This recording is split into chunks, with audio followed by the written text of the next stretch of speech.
Wednesday, June 29th marked 15 years since the first iPhone went on sale.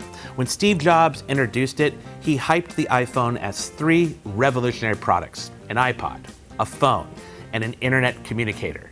The first iPhone came in one size, and the only decision you had to make was whether to get one with 4 gigabytes of storage or 8. At the time, the idea of carrying an iPhone instead of a flip phone and an iPod was enough to convince many people to buy one. For others like me, the iPhone's main appeal was the touchscreen, which seemed unreal. It seemed futuristic. 15 years later, Apple sells 8 different models of the iPhone, 5 of which have launched in the past 10 months. The iPhone is available in an array of colors, sizes, finishes, and storage options that now top out at 1 terabyte. And while the screen is where most of the magic happens, it's no longer the main appeal of the iPhone. In fact, in 2022, the true appeal of the iPhone has hardly anything to do with the hardware. For better or worse, the iPhone has become home to our photos, music, conversations, ideas, games, identity, work, social media, shopping, keys, and money. Let me explain.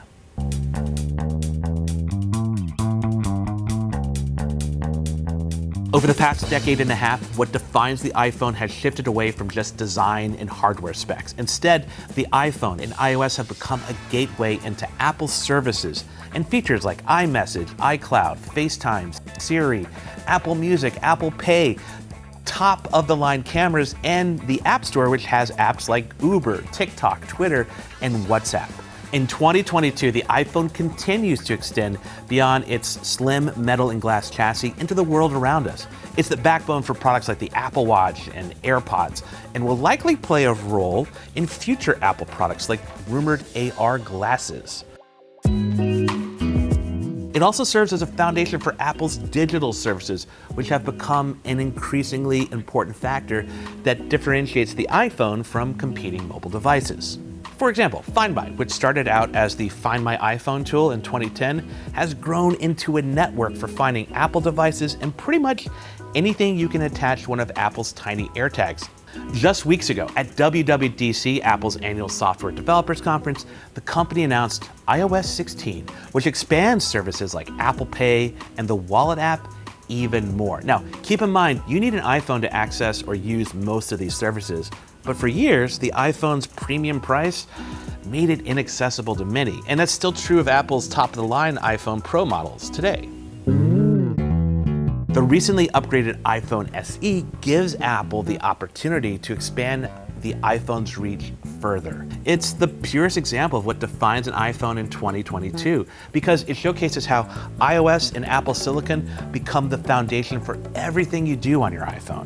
And at $429, it's currently the most affordable way to get people into Apple's experiences. Now, obviously, not every model in Apple's iPhone lineup is equal.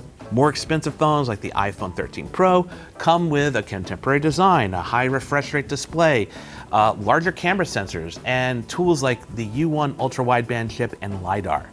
These extra perks mean you can use your iPhone in more ways. For example, if you have the right car, you can unlock it and start it with your iPhone.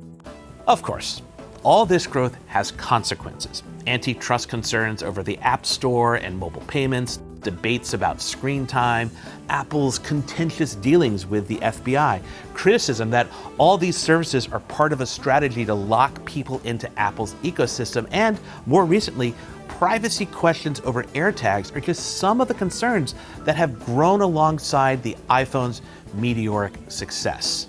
There are even questions as to whether Apple can launch another product that is even half as successful as the iPhone.